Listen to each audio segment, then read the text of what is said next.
ಪ್ರಬಂಧ ವಿಷಯ ತ್ಯಾಜ್ಯ ವಸ್ತು ನಿರ್ವಹಣೆ. ಪೀಠಿಕೆ: ಕಸದ ಸಂಗ್ರಹ, ಸಾಗಣೆ, ಸಂಸ್ಕರಣೆ, ಮರುಬಳಕೆ ಹಾಗೂ ಅಥವಾ ವಿಲೇವಾರಿಯನ್ನು ತ್ಯಾಜ್ಯ ವಸ್ತುಗಳ ನಿರ್ವಹಣೆ ಎನ್ನುತ್ತೇವೆ.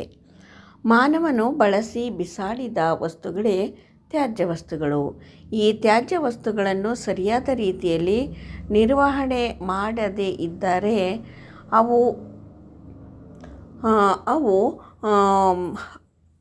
ಪರಿಸರ ಹಾಗೂ ಮನುಷ್ಯನ ಆರೋಗ್ಯದ ಮೇಲೆ ಕೆಟ್ಟ ಪರಿಣಾಮವನ್ನು ಬೀರುತ್ತವೆ. ವಿಷಯ ನಿರೂಪಣೆ. ತ್ಯಾಜ್ಯ ವಸ್ತುಗಳನ್ನು ಘನ ತ್ಯಾಜ್ಯ ವಸ್ತುಗಳು, ದ್ರವ ರೂಪದ ತ್ಯಾಜ್ಯ ವಸ್ತುಗಳು, ಅನಿಲ ರೂಪದ ತ್ಯಾಜ್ಯ ವಸ್ತುಗಳು, ವೈದ್ಯಕೀಯ ತ್ಯಾಜ್ಯ ವಸ್ತುಗಳು, ಕೈಗಾರಿಕಾ ತ್ಯಾಜ್ಯಗಳು ಎಂದು ವಿಂಗಡಿಸಬಹುದು. ತ್ಯಾಜ್ಯ ವಸ್ತು ನಿರ್ವಹಣೆಯು ಪ್ರಗತಿ ಹೊಂದಿದ ಮತ್ತು ಪ್ರಗತಿ ಹೊಂದುತ್ತಿರುವ ದೇಶಗಳ ನಗರ ಪ್ರದೇಶ ಮತ್ತು ಗ್ರಾಮೀಣ ಪ್ರದೇಶಗಳಲ್ಲಿ ವಿಭಿನ್ನವಾಗಿರುತ್ತದೆ. ಸ್ಥಳೀಯ ಸಂಸ್ಥೆಗಳು ತ್ಯಾಜ್ಯ ವಸ್ತು ನಿರ್ವಹಣೆಯ ಜವಾಬ್ದಾರಿಯನ್ನು ಹೊಂದಿರುತ್ತದೆ. ಜನವಸತಿ ಪ್ರದೇಶದಿಂದ ದೂರದಲ್ಲಿ ನಿರ್ದಿಷ್ಟ ಪ್ರದೇಶದಲ್ಲಿ ತ್ಯಾಜ್ಯ ವಸ್ತು ನಿರ್ವಹಣಾ ಘಟಕಗಳನ್ನು ಸ್ಥಾಪಿಸಿ ಆರೋಗ್ಯಕರವಾದ ರೀತಿಯಲ್ಲಿ ಅವುಗಳ ವಿಲೇವಾರಿ ಮಾಡುವುದು ಅತ್ಯಗತ್ಯವಾದ ಕಾರ್ಯವಾಗಿದೆ.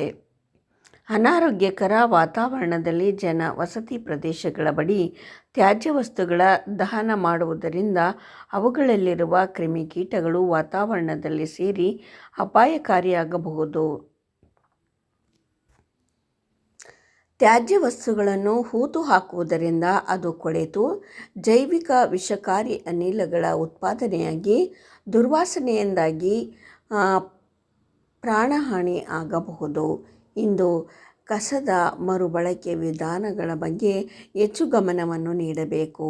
ಸರ್ಕಾರವು ಕಸದಿಂದ ಕಾಂಪೋಸ್ಟ್ ಗೊಬ್ಬರ ತಯಾರಿಸುವ ಘಟಕಗಳನ್ನು ಸ್ಥಾಪಿಸುವುದರ ಮೂಲಕ ನಿರ್ವಹಣೆ ಮಾಡಬಹುದು. ಉಪಸಂಹಾರ: ಆಧುನಿಕ ರೀತಿಯಲ್ಲಿ ತ್ಯಾಜ್ಯ ವಸ್ತುಗಳನ್ನು ವಿಲೇವಾರಿ ಮಾಡಬೇಕು. ಮನೆಯಲ್ಲಿಯೇ ಕಸವನ್ನು ವಿಂಗಡಿಸುವ ಪದ್ಧತಿಯ ಬಗ್ಗೆ ಜನರಿಗೆ ಜಾಗೃತಿಯನ್ನು ಮೂಡಿಸಬೇಕು.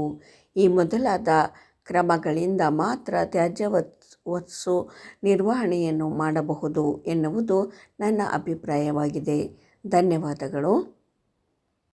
ಈ ವಿಡಿಯೋ ನಿಮಗೆ ಉಪಯೋಗಕ್ಕೆ ಬಂದಿದ್ದಲ್ಲಿ ಲೈಕ್ ಮಾಡಿ, ಶೇರ್ ಮಾಡಿ, ಸಬ್ಸ್ಕ್ರೈಬ್ ಮಾಡಿ. ನೋಡಿದ್ದಕ್ಕೆ ಧನ್ಯವಾದಗಳು.